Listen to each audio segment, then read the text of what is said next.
ನಿಮ್ಮ ವೈಫು ಅಲುಮೇಲು ಗಂಗಮ್ಮ ಬದುಕೆ ಇದ್ದಾರೆ ಅಂತ ನಾನು ಸ್ಟ್ರಾಂಗ್ ಆಗಿ ಬಿಲೀವ್ ಮಾಡೋದಕ್ಕೆ ಕಾರಣ ಒಂದು ರಿಂಗ್. ರಿಂಗಾ?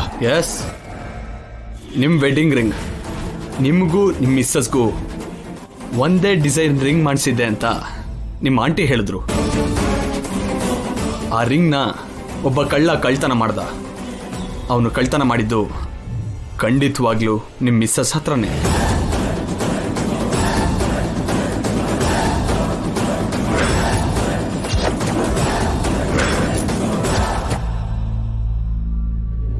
ನಿಮ್ಮ ವೈಫ್ ಗಂಗಾ ಅವರು, ನಿಮ್ಮ ನಾದ್ನಿ ನಿತ್ಯ ಅವರು ನೋಡೋದಕ್ಕೆ ಒಂದೇ ಥರ ಇರೋದಕ್ಕೆ ಆ ಕಳ್ಳ ನಿತ್ಯ ಅವ್ರ ಹತ್ರ ಆ ರಿಂಗ್ನ ಕಳ್ತನ ಮಾಡಿದ್ನೇನೋ ಅಂತ ಡೌಟ್ ಬಂತು. ಸೊ ಆ ಕಳ್ಳನ್ನ ನಿತ್ಯ ಅವ್ರ ಹತ್ರ ಕರ್ಕೊಂಡು ಹೋದೆ. ಫಸ್ಟು ನಿತ್ಯ ಅವರು ಆ ಕಳ್ಳನ್ನ ಗುರ್ತಿಡಿಲಿಲ್ಲ. ಅಂದರೆ ಕಳ್ಳ ರಿಂಗ್ ಕಳ್ತನ ಮಾಡಿದ್ದು ಖಂಡಿತವಾಗ್ಲೂ ಗಂಗಾ ಅವ್ರ ಹತ್ರನೇ ಅಂತ ಕನ್ಫರ್ಮ್ ಆಯಿತು.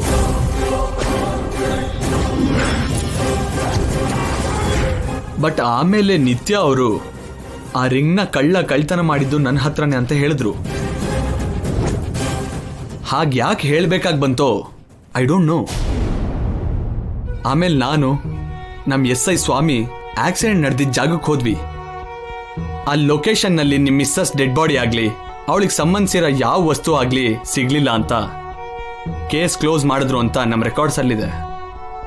ನಿಮ್ಮ ವೈಫು ಗಂಗಾ ಅವರು ಶಾಪ್ದಿಂದ ಸತ್ತೋದ್ರು ಅನ್ನೋ ನೋವಲ್ಲಿ ಈ ಇಶ್ಯೂನ ನೀವು ಇಗ್ನೋರ್ ಮಾಡಿರ್ಬೋದು.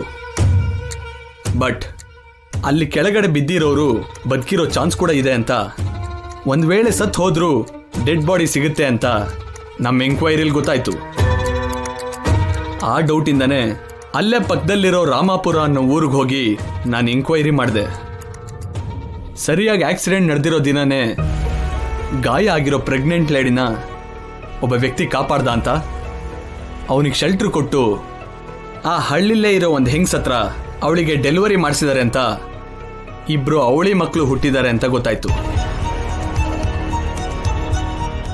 ಆ ವ್ಯಕ್ತಿ ಮನೆನ ಹುಡ್ಕೊಂಡು ಹೋದೆ. ಬ್ಯಾಡ್ ಲಕ್ ಏನು ಅಂದರೆ ಅವನಿಗೆ ಪ್ಯಾರಾಲಿಸಿಸ್ ಆಗೋಗಿದೆ.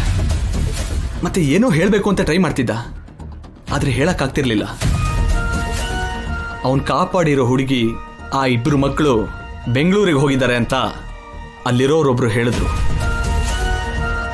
ಸೊ ಇದು ಗಂಗಾ ಅವ್ರಿಗೋಸ್ಕರ ನಾವು ಮಾಡಿರೋ ಎಂಕ್ವೈರಿ.